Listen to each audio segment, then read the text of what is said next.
Ako po si Richel Onabia na naglalayong gamitin ang pagkakataong ito upang ibahagi sa inyo ang aking talumpati.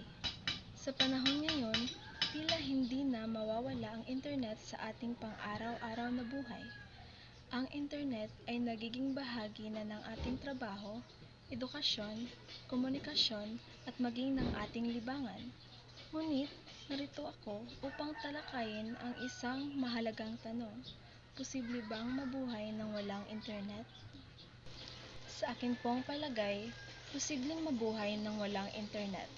Sa pagbabalik tanaw sa mga panahon bago pa man dumating ang internet, makikita natin na ang mga tao ay nakakaraos ng walang modernong teknolohiya. Ang komunikasyon ay nagaganap sa pamamagitan ng sulat, tawag sa telepono o personal na pakikipag-usap. Ang impormasyon ay natatanggap sa pamamagitan ng mga aklat, pahayagan at iba pang sanggunian. Tunay na hindi madali ang isipin ang isang mundong walang konektado sa internet. Ang internet ay nagbibigay sa atin ng instant na access sa impormasyon, komunikasyon sa malalayong lugar at maraming oportunidad sa larangan ng trabaho at negosyo.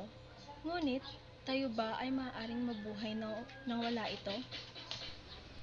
Una sa lahat, dapat nating isaalang-alang ang mga tao sa mga lugar nang walang akses sa internet.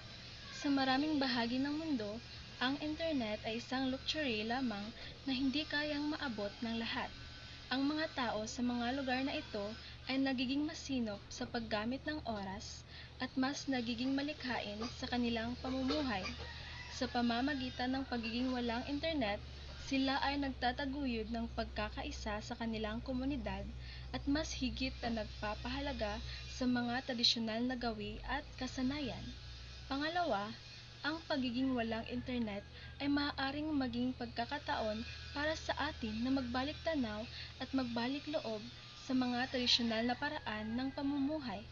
Maaari nating pagtuunan ng pansin ang ating mga pamilya, kaibigan at komunidad ng personal. Ang pagtutok sa mga personal na ugnayan at mga tradisyonal na gawin ng pamumuhay ay nagpapalakas sa ating mga koneksyon at pagkakaisa bilang isang lipunan.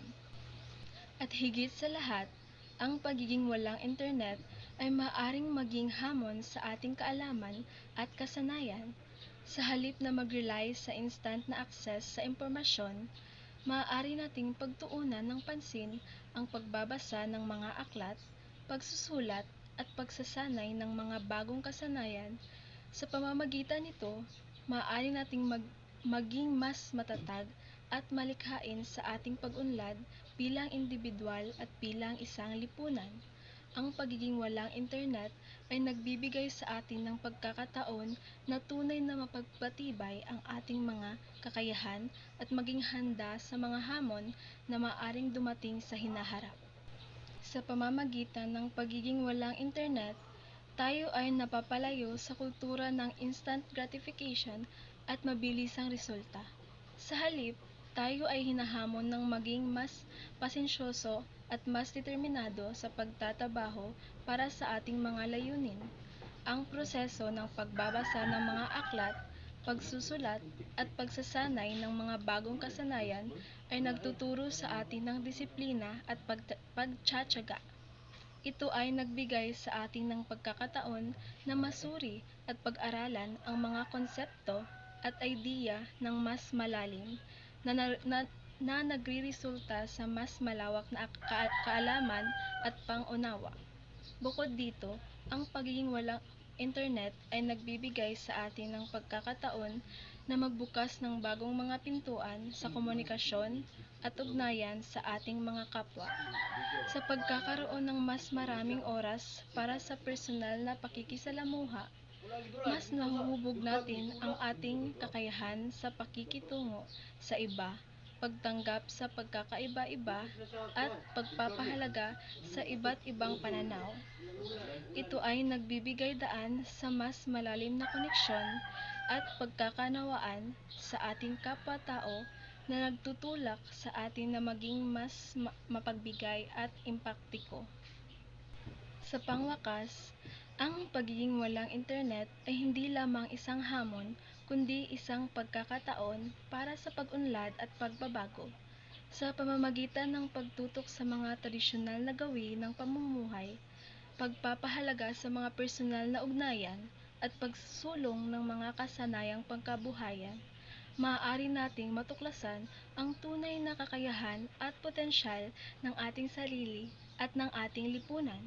Sa kabila ng mga hamon, ang pagiging walang internet ay nagbibigay sa atin ng pagkakataon na lumago, magpursige at magtagumpay ng hinggit pa sa ating inaasahan.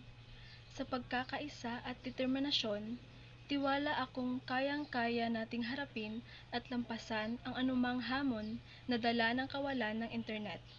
Bagamat hindi ito magiging madali, ang posibilidad ng pagbuhay ng walang internet ay nagpapakita sa atin na may mga alternatibong paraan at pamamaraan upang magtagumpay at maging masaya sa ating mga buhay. Maraming salamat po sa inyong pakikinig.